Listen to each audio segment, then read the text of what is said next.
سلیم کا دروازہ کھلتے ہی جو منظر سامنے نظر آیا وہ کچھ پل کے لیے اسے شوق کی کیفیت میں لے جانے کے لیے کافی تھا۔ اپنے بیٹے کے ساتھ صدیق کی بیٹی اور وہ بھی رات کے اس پل انہوں نے چاند کی طرف حیرانگی اور سوالیہ نظروں سے دیکھا۔ آپ کی بہو سے منہ سے نکلنے والے الفاظ ایک بار پھر انہیں شوق میں لے گئے۔ ڈیڈ میں فی الحال اسے کمرے میں چھوڑ رہا ہوں، آپ ٹی وی لاؤنج میں بیٹھیے، میں بس ابھی آیا آپ کو سب بتاتا ہوں۔ ماں کہاں ہے؟ اس کا انداز فکر مندی لیے تھا۔ فکر مت کرو، وہ اور تارا دونوں سو چکے ہیں۔ ٹھیک ہے، آتا ہوں میں بس 5 منٹ میں، تم جہاں بیٹھو ہمیشہ میں تمہارے لیے کچھ کھانے کو لاتا ہوں۔ اسے بیڈ پر بٹھا کر چاند نے ہیٹر آن کیا۔ اسے خاموشی سے وہاں بیٹھے دیکھ چاند بھی خاموشی سے باہر کی سمت بڑھا، مگر جانے سے پہلے دروازہ بند کرنا نہیں بھولا۔ اس وقت اس کی حالت زخمی شیرنی جیسی تھی اور کچھ بعید نہیں تھا کہ وہ کیا سے کیا کر دے۔ اب بتاؤ چاند، یہ سب کیا چل رہا ہے؟ تم تو اس کی غلط فہمی دور کرنے گئے تھے نا، تو یہ سیدھا بیوی کیسے بنا لائے؟ اور صدیق نے اجازت دی اور اس سے بھی پہلے یہ لڑکی تمہارے ساتھ اس سہا نکاح کرنے کے لیے مان بھی گئی۔ دیکھو چاند، میں ڈیڈ ڈیڈ ڈیڈ ریلیکس، بتاتا ہوں سب۔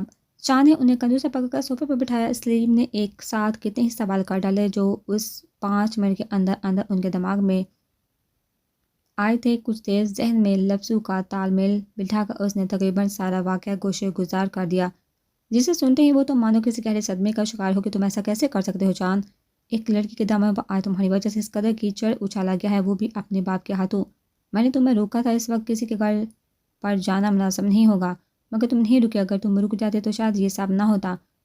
اس لڑکی سے آج اس کے ہاتھ رشتے نہ چھینتے۔ ان کے لہجے میں گہرا دکھ بول رہا تھا جسے محسوس کر کے بس صرف ٹھنڈی سانس ہی بھر سکا۔ ڈیڈ، جو ہونا تھا ہو گیا، میں مانتا ہوں اس میں غلطی میری بھی ہے، مگر ڈیڈ آج جو کچھ ہوا ہے میرے حساب سے وہ اچھا ہی ہوا، کیونکہ اگر آج یہ سب نہ ہوتا تو شاید آگے جا کر اس سے بھی کچھ زیادہ برا ہو جاتا۔ چاند کی پوری سراٹ باتیں سلیم کو چونکا گئی۔ کیا کہنا چاہتے تم چاند؟ کچھ خاص نہیں ڈیڈ، بس اب جو ہو گیا اس سے بدلا نہیں جا سکتا۔ اس سب کو ہم لوگ جتنا جلدی ایکسیپٹ کر لیں اتنا ہی بہتر ہوگا۔ اور رہی بات یہ سب میری وجہ سے ہوا ہے تو میں بہت جلد یہ ثابت کر دوں گا ان سب میں میرا کوئی ہاتھ نہیں تھا، ورنہ ہی میرا ایسا کوئی ارادہ ہے کہ جو کچھ بھی ہوا ہے اس کے پیچھے کسی تیسرے کا ہی دماغ ہے۔ اس کی عجیب و غریب باتیں سلیم کو اور الجھا گئے۔ ڈیڈ آپ بھی سو جائیے، میں اس کے لیے کچھ کھانے کے لیے لے جاتا ہوں۔ ٹرے میں دودھ کا گلاس رکھ کے اس نے دائیں ہاتھ سے ہینڈل گھما کر دروازہ کھولا۔ سامنے ہی وہ اسی پوزیشن میں بیٹھی تھی جیسے کچھ قبل وہ اس سے بٹھا کر گیا تھا۔ دروازہ ایک بار پھر سے بند کر کے ٹرے سائڈ ٹیبل پر رکھی۔ مرشی، یہ دودھ پی لو۔ چاند نے دودھ کا گلاس اس کی طرف بڑھایا، مگر وہاں کوئی ہلچل نہ دیکھ کر وہ خود ہی آگے بڑھا۔ ایک ہاتھ اس کی گردن کے پیچھے رکھ کر دودھ کا گلاس اس کے لبوں سے لگایا، جس سے چھوٹے چھوٹے گھونٹ بھر کر وہ اس کی توقع کے برعکس پی گئی۔ گلاس ایک طرف رکھ کے اس کے ہاتھوں سے فوٹو فریم لے کر ایک طرف رکھا اور اسے بیڈ پر لٹا کر کمفرٹر سینے تک اڑایا۔ یا اللہ، اس سے پہلے کہ میری ہوش کھو جائیں اسے اپنے اصلی روپ میں واپس بھیج دے۔ چاند نے دل ہی دل میں دعا کی اور خود بھی اسے برابر میں آ لٹا۔ نظروں کا مرکز صرف اس کا چہرہ تھا جس پر مسلسل رونے کے بعد ہلکی ہلکی سوجن آ گئی تھی۔ گلابی رخساروں پر آنسو کے میٹھے میٹھے نشان ابھی بھی موجود تھے اور نظروں کا زاویہ مسلسل چاہتا تھا۔ کچھ دیر بعد اس کی پلکیں نیند کے بوجھ کے باعث بھاری ہونے لگی۔ یہ شاید دودھ میں ملائی گئی نیند کی گولی کا اثر تھا جو اس نے مرشی کی حالت کو مد نظر رکھتے ہوئے ملا دی تھی۔ اس کے مطابق ابھی مرشی کو آرام کی ضرورت ہے تاکہ اس کا دماغ پرسکون ہو کر کچھ سوچنے سمجھنے کے قابل ہو سکے۔ کچھ دیر بعد وہ آہستگی سے اس کی طرف جھکا۔ مسلسل بند پلکیں اور گرم گرم سانسیں اس کے گہری نیند میں ہونے کا پتہ دے رہی تھی۔ شکر کا سانس بھر کر چاند نے اس کا سر اپنے سینے پر ٹکایا۔ جلدی سے ٹھیک ہو اپنے 2 دقیقے مینیجر کو پنجے مارنے لگ جاؤ میری جنگلی بلی، کیونکہ چاند ملک کو تم اگراتی ہوئی زیادہ اچھی لگتی ہو، نہ کہ خاموش خاموش۔ اس کے گرد مضبوط بازو کا حصہ باندھ کر اس نے خود بھی آنکھیں مون لی۔ کچھ ہی دیر میں نیند کی دیوی اس پر بھی مہربان ہوگی۔ احسن کی گاڑی میں کچھ دور جا کر مصطفیٰ نے ایک طرف گاڑی رکوائی، نیچے اتر کر روپ کو اپنے بازو میں بڑھا اور روڈ کے ایک طرف کھڑی دوسری گاڑی کا رخ کیا۔ یہ وہ گاڑی تھی جس میں روپ اور مصطفیٰ یہاں تک آئے تھے۔ بیک سیٹ پر روپ کو لٹا کر ڈیش بورڈ سے پانی کی بوتل اٹھائی، پانی کے کچھ چھینٹے اس کے منہ پر مارے اور بوتل بند کر کے دوبارہ سے ڈیش بورڈ پر رکھی۔ اتنے میں روپ بھی واپس ہوش میں آ گئے تھے اور ساتھ ہی مصطفیٰ شاہ بھی اپنے پہلے والے روپ میں۔ ہم یہاں کیسے؟ وہ سب گنڈے کہاں گئے؟ یا تم نے ان سب کو مارا؟ روپ کو نہ جانے کیوں ایک انجانے سے خوشی نے آن گرا۔ نہیں میڈم جی، میں اور ماردار ناجینا بالکل نہیں، کبھی بھی نہیں۔ تو پھر ہم یہاں کیسے پہنچے؟ ان سب نے تمہیں اور مجھے چھوڑ کیسے دیا؟ جبکہ ان کے ارادے تو کافی خطرناک تھے۔ روح کو اس وقت واقعی حیرت ہوئی اور ساتھ ہی ساتھ دماغ میں الجھ گیا۔ ایسے ہی تھوڑی جانے جانے دیا انہوں نے مجھے اور آپ کو میڈم جی، بہت محنت کرنی پڑی مجھے۔ ایک بار پھر اس نے معصومیت کی انتہا کر دی۔ محنت کون سی محنت کروا لی انہوں نے تم سے؟ روپ کو حیرانگی ہوئی۔ وہ میڈم جی، میں نے ان کے سامنے ہاتھ جوڑے گر گرایا، معافی مانگی ان کی منت کی تب کہیں جا کر انہوں نے مجھے آپ کے ساتھ چھوڑا، اور نہ تو حالات بہت بگاڑ دیے تھے آپ نے۔ ساری باتیں بتا کر آخر میں اس نے منہ بگایا، مگر جیسے ہی روپ کی طرف دیکھا تو حیرت سے آنکھیں پھیل گئی۔ اس کی توقع کے عین مطابق وہ اسے ہونہار نظر سے گھوری تھی، اور پھر جگہ جگہ اس پر جھپٹی ڈرپوک بزدل میری ناک کٹوا دی تم نے۔ ان ممالیوں سے معافی مانگی، ان کے سامنے ہاتھ جوڑے، چلے جاؤ میری نظر سے دور۔ تھوڑی دیر پہلے والی انجانے ہوشی ایک دم غارت ہو گئی تھی۔ میڈم جی، میڈم جی میری بات تو سنیے۔ بڑی مشکل سے اس کی دونوں کلائیاں تھام کر اس نے روپ کو خود کی اور دلائی کرنے سے باز رکھا۔ وہ میڈم جی، اب مجھے آپ جتنا بہادر ہونے میں کچھ تو وقت لگے گا ہی، اور پھر میری ٹریننگ کے تو بس ابھی 2 ہی دن ہوئے ہیں۔ اس نے بے چارگی سے منہ بسوڑا، جبکہ روپ نے دونوں ہاتھوں سے اپنا سر تھام لیا۔ 1 منٹ مصطفیٰ ارسل کی آواز پر اس کے آگے بڑھتے قدم تھم گئے۔ صبح روپ تمہارے ساتھ ہی، اور میری انفارمیشن کے حساب سے اور تم دونوں گاڑی ایک جگہ چھوڑ کر کہیں اور گئے تھے، اور پھر تم اسے بے ہوش کی حالت میں اٹھا کر اور گاڑی تک لائے تھے۔ کیا میں جان سکتا ہوں اس درمیان ہوا کیا تھا؟ اس سے ارسل سے اس طرح کے سوالات کی توقع تو نہیں تھی، مگر پھر بھی وہ بھائی تھا، اور اگر ایک بھائی اپنی بہن کی خیر خبر نہیں رکھے گا تو پھر کون رکھے گا؟ ہاں ارسل، میں بھی تم سے اس بارے میں بات کرنے والا تھا۔ ایکچولی مجھے تم سے کچھ پوچھنا بھی تھا اور بتانا بھی تھا۔ ہاں بولو، کیا بات ہے؟ ارسل اس کی طرف پوری طرح سے متوجہ ہوا۔ آج ہم اس کی فرینڈ کے کچھ پرابلم سالو کرنے گئے تھے۔ کچھ لوگ ان کے محلے میں آ کر وہاں کی عورتوں پر فکرے کس رہے تھے، اور گھر سے لڑکیوں کا آنا جانا 2 برقرار رکھا تھا۔ اسی وجہ سے وہ ان سب کو سبق سکھانے گئی تھی۔ مگر آگے جا کر کوئی اور ہی معاملہ سامنے آیا۔ کون سا معاملہ؟ وہ اس بات پر ایک دم چونکا جن لوگوں کو سدھارنے روپ کے تھے، ان لوگوں کو روپ کی کڈنیپنگ کی آلریڈی قیمت ادا کی گئی تھی۔ سختی سے پوچھ تاچھ گچھ پر معلوم پڑا کہ وہ قیمت ادا کرنے والا اور کوئی نہیں بلکہ ارحم ملک ہے۔ مجھے نہیں معلوم یہ ارحم کون ہے، مگر جب انہوں نے ملک بولا تو مجھے لگا کہ وہ آپ لوگوں کی کاسٹ کا ہے، شاید آپ جانتے ہوں اسے۔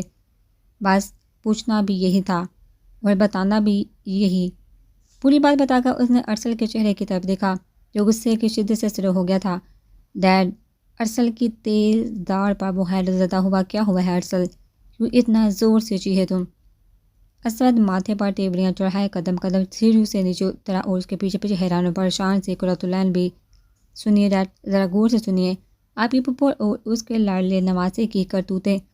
زور سے مٹھیاں بھیج کر اس نے اپنے باپ کی آنکھوں میں آنکھیں ڈالی۔ کول ڈاؤن ارسل، آرام اور تحمل سے بتاؤ ہر بات کیا ہے۔ نو ڈیڈ، نہ آج میں کول ڈاؤن ہونے والا ہوں، نہ ہی اب وقت آرام اور تحمل کا بچا ہے۔ اب وقت صرف اور صرف کوئی انتہائی قدم اٹھانے کا ہے۔ ارسل، کچھ بتاؤ گے؟ ہر کیا بات ہے؟ اب کے بعد سب غصے کے ساتھ ساتھ جنجلا بھی اٹھا۔ سر، میں آپ کو بتاتا ہوں پوری بات۔ مصطفیٰ نے انہیں اپنی طرف متوجہ کیا، اور جیسے جیسے وہ ساری بات اسود کے گوشے گزار کر رہے تھے، ویسے ویسے اسود کے تاثرات بھی ارسل سے کچھ الگ نہ تھے۔ ساتھ ہی ساتھ اس انکشاف پر قرۃ العین کی بھی آنکھیں پھٹی کی پھٹی رہ گئی۔ ہمیں ابھی کے بھی پولیس کو انفارم کر کے ارحم پر کیس کرنا چاہیے، اسود نے اپنے رائے کا اظہار کیا۔ نو ڈیڈ، اب بات پولیس اور کیس سے کہیں زیادہ آگے نکل گئی ہے۔ بات میری بہن کی عزت پر آ گئی ہے۔ حسام کا پھن اب اس طرح کو چلنا ہوگا کہ دوبارہ پھر وہ کبھی سر اٹھانے کی جرت نہ کر سکے۔ ارسل کے اتنے خطرناک تاثرات سے اسود کو کچھ بہت غلط ہونے کی بو آنے لگی۔ گاڑی کی چابی اٹھا کر وہ تیزی سے باہر کی سمت بڑھا۔ تبھی اسود کی گرجدار آواز نے اس کے آگے بڑھتے قدموں کو وہیں باندھا۔ ارسل، واپس آؤ، ہم اس بارے میں بیٹھ کر ٹھنڈے دماغ سے بات کرتے ہیں اور کوئی راہ نکالتے ہیں۔ نو ڈیڈ، آج میں واپس نہیں آؤں گا۔ یہ راہ بیٹھ کر ٹھنڈے دماغ سے نہیں نکلے گی، بلکہ اب مجھے جو کرنا ہے میں وہی کروں گا، اور میں آپ کو گارنٹی دیتا ہوں میرے اس قدم کے بعد آپ کی وہ پھپھو اور اس کا وہ نواسہ دوبارہ ہماری روپ کی طرف نظر اٹھا کر بھی نہیں دیکھیں گے۔ اس کی پور اس طرح باتیں اسود کی فی الحال سمجھ سے باہر ہو رہی تھی۔ کیا کرنے والے ہو تم؟ ان کے سوال پر ارسل نے سختی سے لب بھینچے۔ ابھی نہیں بتا سکتا ڈیڈ، اس کے صاف انکار پر اسود کو حیرت ہوئی۔ ٹھیک ہے جو، مگر ایک بات یاد رکھنا، اگر تم نے کوئی بھی غلط قدم اٹھایا تو مجھ سے برا کوئی نہیں ہوگا۔ اسود کے اس قدر پختہ لہجے کو محسوس کر کے جہاں قرۃ العین نے اس کا بازو تھام کر کچھ اور بولنے سے روکا، وہیں ارسل نے بھی اپنے قدم گھر سے باہر کی طرف بڑھا دیے۔ مصطفیٰ نے بھی اپنے کمرے کی طرف قدم بڑھائے۔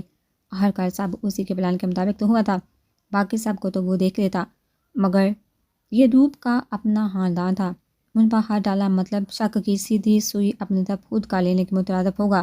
اسی وجہ سے اس نے یہ پلان کیا، سارا سچ ارسل کو بتایا، اور اس کا ریئیکشن اس کی توقع کے مطابق آیا تھا۔ سورج کی تیز کرنیں سیدھا اس کے چہرے پر پڑی تو اس نے کس مسا کر نیند سے بوجھل پلکوں کو بڑی مشکل سے واقع، مگر جیسے دماغ بیدار ہوئے تو اس کے دماغ کے پردوں پر ایک ایک کر کے کل رات کے سارے منظر گھوم گئے۔ آئی ہیٹ یو چاند ملک پسند، مجھے تم کبھی بھی نہیں تھے، مگر آج کے بعد میں صرف تم سے نفرت کروں گی، صرف نفرت۔ جب اپنی گزری رات پر اس نے نظر ثانی کی تو قصوروار صرف چاند ہی نظر آیا۔ دل ہی دل میں اس سے نفرت کا اظہار کر کے اس نے اپنے باری ہوتے سر کو تھامتے ہوئے اٹھنے کی کوشش کی، مگر اپنے سے تکیے کی بجائے کسی سخت چیز پر محسوس کر کے اسے حیرت، جیسے ہی ہلکا سا سر اٹھا کر دیکھنے پر نظر چاند پر پڑی اور ایسے اچھلی جیسے 100 واٹ کا کرنٹ لگا ہو۔ یہ 2 ٹکے کا مینیجر میرے اتنے قریب آئے کہ اس نے اپنے کھلے بالوں کو جوڑے کی شکل دی اور ہونہار نظروں سے بے سود سوئے چاند کو دیکھا۔ بیڈ کے دوسرے کنارے پر بیٹھ کر اس نے اپنے دونوں پاؤں چاند کی کمر پر جمائے۔ 1 لب بیند کا اس نے نظریں پوری طرح سے چاند پر جمائی۔ 2 بیڈ شیٹ کو دونوں مٹھیوں میں مضبوطی سے تھاما۔ اینڈ 3 پورا زور لگا کر اس نے پاؤں کی مدد سے چاند کو بیڈ سے نیچے دھکا دیا۔ دھرم کی آواز کے ساتھ وہ نیچے گرا۔ یک ایک زوردار چیخ اس کے منہ سے برآمد ہوئی۔ وردہ جھنجھلا کر اس نے جیسے بیڈ کی طرف دیکھا، نظریں سامنے ہی بیڈ پر خطرناک تیوریے کھڑی مشی پڑ گئی۔ 2 ٹکے کے مینیجر، چاند ملک، میری زندگی کی گرہن، تمہاری ہمت کیسے میرے اتنے قریب سونے کی؟ چادر کو کمر پر باندھ کر وہ لڑکا اورتوں کی طرح جنگ کے لیے بالکل تیار تھی۔ لگتا ہے جنگلی بلی کا صدمہ ٹوٹ گیا، ٹھیک ہو گئی ہے تبھی اتنی لال بلی ہو رہی ہے۔ چل چاند بیٹا، تیار ہو جا، جنگ کے لیے مخالف پارٹی گولہ باری کے لیے تیار ہے۔ سانس لے کر اس نے خود کو تیار کیا۔ ارے ایسے کیسے؟ اگر میں تمہارے قریب نہیں سوں گا تو اور کون؟ اس سے پہلے کہ وہ اپنا جملہ مکمل کرتا، ایک تکیہ پوری رفتار کے ساتھ آ کر اس کے منہ پر لگا۔ بکواس نہیں، نکلو یہاں سے، اور خبردار جو آپ میرے پاس آئے، میرے سامنے آئے، آؤٹ۔ انگلی اٹھا کر اس نے خطرناک تیوری سے گولا، تبھی دروازہ کھٹکنے پر چاند نے چونک اس آفت کی طرف دیکھا۔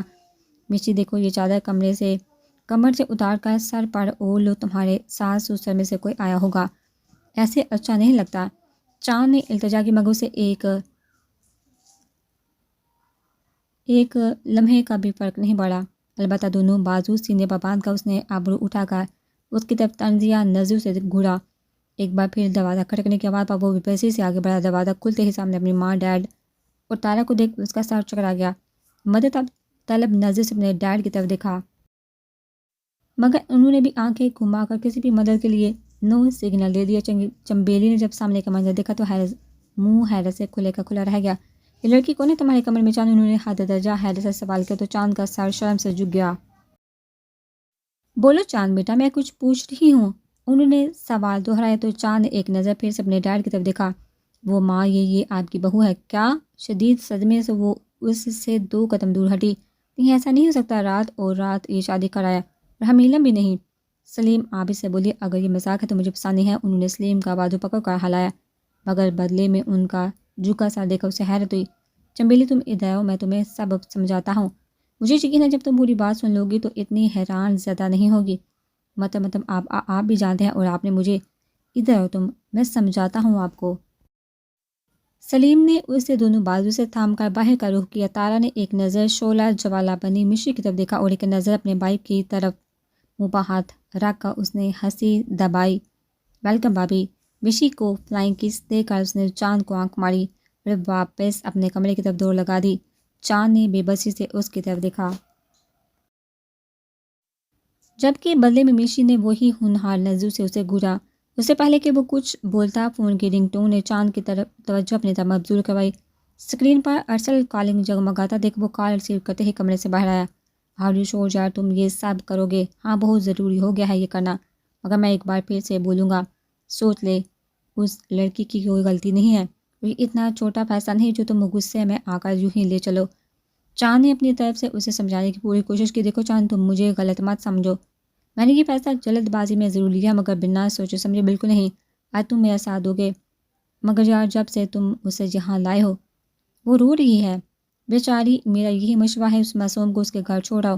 چاند نے ایک بار پھر اپنی رائے دی، نہیں یار، کون سے گھر بھیج دوں اسے؟ وہ گھر جو اس کا اپنا ہے ہی نہیں، جہاں صبح شام وہ گٹ گٹ کر جیتی ہے صرف رانی آنٹی کے بھروسے۔ آج ایک دن رو لینے دو، اس ایک فیصلے سے میں دو شکار کروں گا۔ پہلا، مجھے اسے اپنی زندگی میں لانا ہے اور اسے اس کی صحیح پہچان دینی ہے۔ دوسرا، چاہے کچھ بھی ہے، اگر ہم اسے اپنی بہن مانتا ہے تو میرے اس فیصلے سے میں اسے بھی قابو کر سکتا ہوں۔ وٹ کہ تم کیا بات کر رہی ہو؟ کون سی پہچان کی بات کر رہی ہو تم؟ مجھے کچھ سمجھ نہیں آ رہا۔ وہ جھنجھلا اٹھا مگر سل کے چہرے پر سکون ہی سکون تھا۔